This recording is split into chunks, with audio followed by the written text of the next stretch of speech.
बिस्मिल्लाहिर्रहमानिर्रहीम। भाई साहब आप तो नहीं आए, लेकिन हम इसे आज रिकॉर्ड करेंगे और इंशाल्लाह ये रिकॉर्डिंग आपको भेज देते हैं काफ़ी इंतज़ार के बाद। जो भाई टॉपिक है, जो टॉपिक आज हमारा चल रहा है, एंट्रोपी से रिलेटेड टॉपिक है। एंट्रोपी एंट्रोपी वाले टॉपिक को ही हमने कंटिन्यू करना है।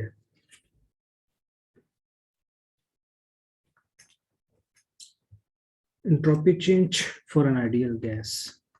Entropy change for an ideal gas in terms of temperature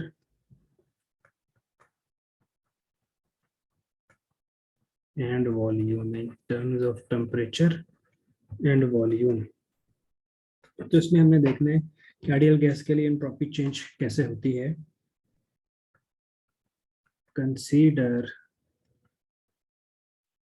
1 mole of an ideal gas enclosed in a cylinder।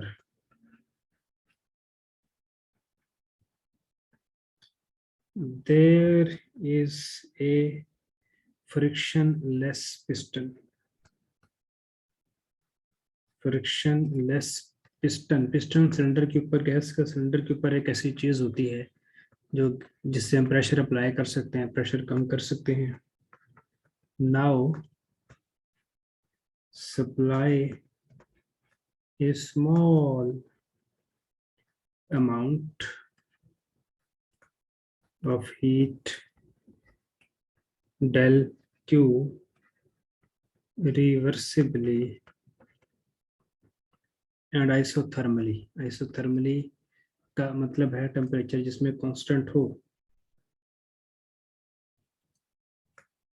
Eight fix temperature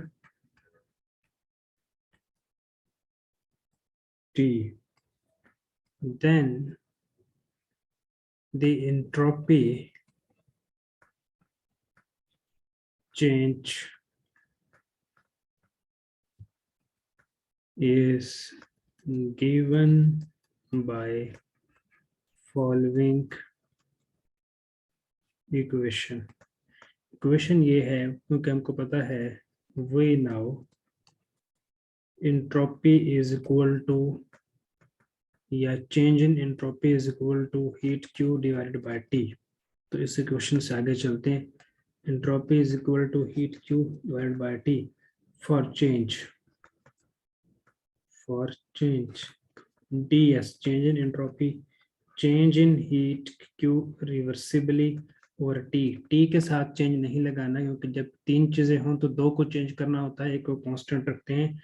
और पीछे हम ये भी कह चुके हैं आइसोथर्मली मतलब temperature constant. Question number 1, we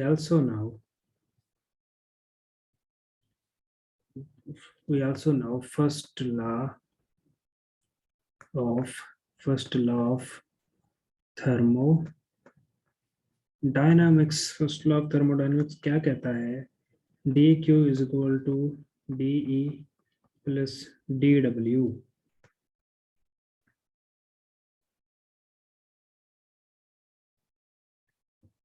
if first law of thermodynamics is applied under reversible condition। अगर रिवर्सिबल कंडीशन हो तो फर्स्ट लॉ कैसे बनेगा? कुछ भी नहीं होगा, ऐसे ही बनेगा। थोड़ा सा एक जर्रा बराबर सा एक फर्क है, और वो फर्क क्या है कि डी क्यू के साथ रिवर्सिबल लगा दो, D E plus D W. इसको इक्वेशन नंबर इसको इक्वेशन नंबर 2 कह दो, इसको इक्वेशन नंबर 3 कह दो। We now pressure volume work. dw होता है pdv। इक्वेशन 3 becomes, जब हम dw की जगह उसकी वैल्यू लिखेंगे, dq reversible is equal to de dw की जगह pdv। Equation 4, put equation 4 in equation 1। Equation 1 में भाई साहब इसकी जगह इक्वेशन 4 से पुट कर सकते हैं, तो ds बराबर हो जाएगा de plus pdv over t। Rearranging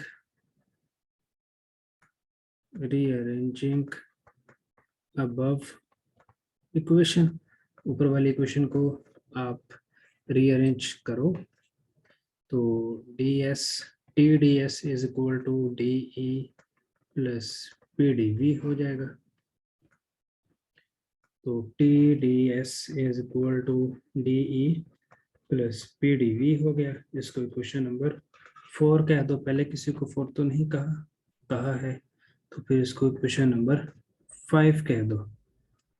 equation number 5, we now according to heat capacity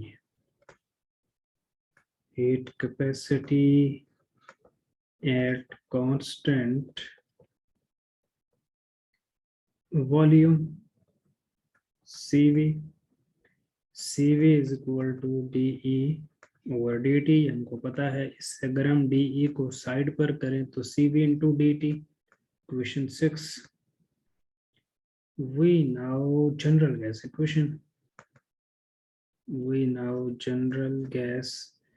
equation for 1 mole of an ideal gas, तो PV is equal to RT, तो P is equal to RT over V। इसको equation 7 कह दो। अब क्या करें फिर भाई साहब, अब करना क्या है,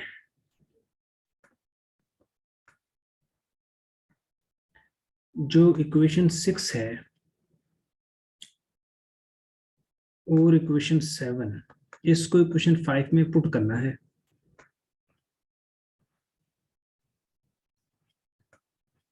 put equation 6 and 7 in equation 5, तो T D S is equal to, equation 6 D E की वैल्यू दे रही है, वो है सी वी डी टी, तो P की जगह R T over V D V बन जाएगा।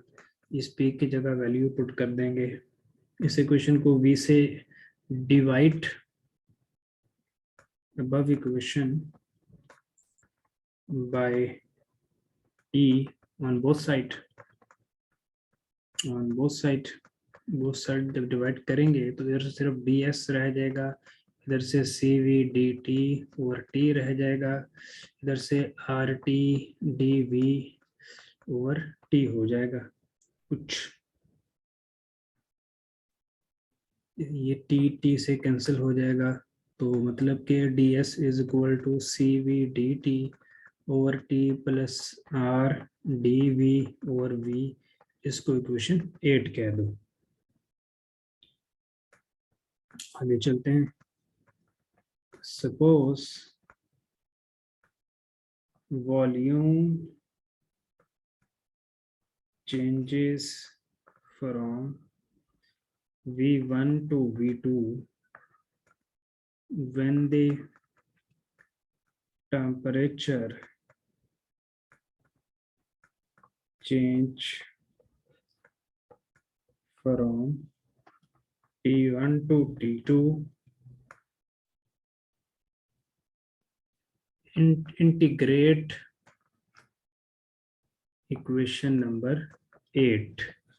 और इक्वेशन नंबर 8 क्या थी, ds is equal to cv dt over t plus r dv और v। ये क्वेश्चन 8 थी, इसको इंटीग्रेट करना है।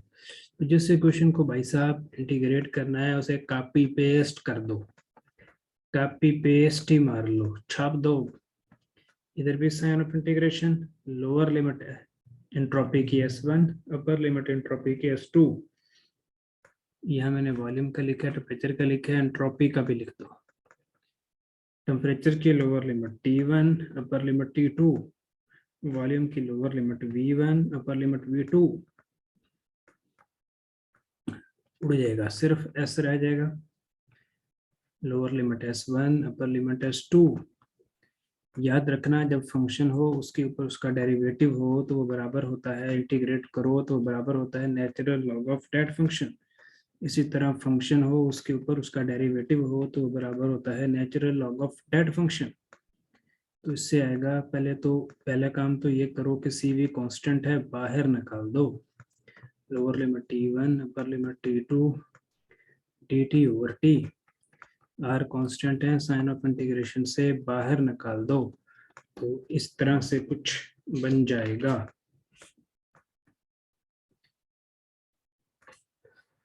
इधर लिमिट्स पुट करो, upper limit S2 minus lower limit S1।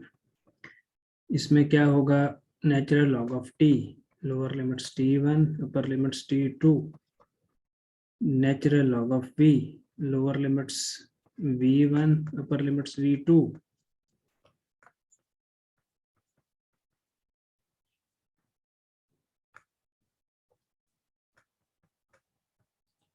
S2 minus S1 is equal to CV, limit put करें, natural log T2, पहले अपर लिमिट फिर लोअर लिमिट।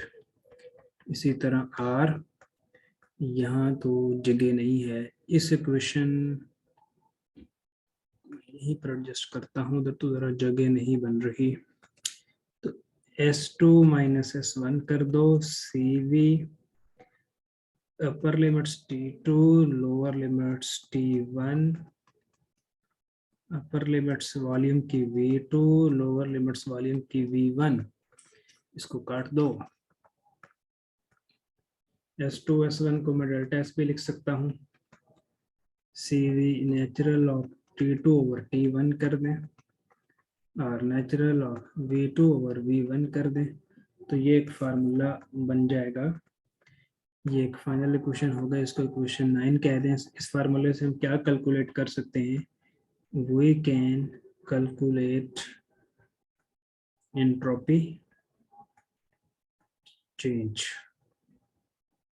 कब, when temperature of 1 mole of an ideal gas is increased from T1 to T2 and volume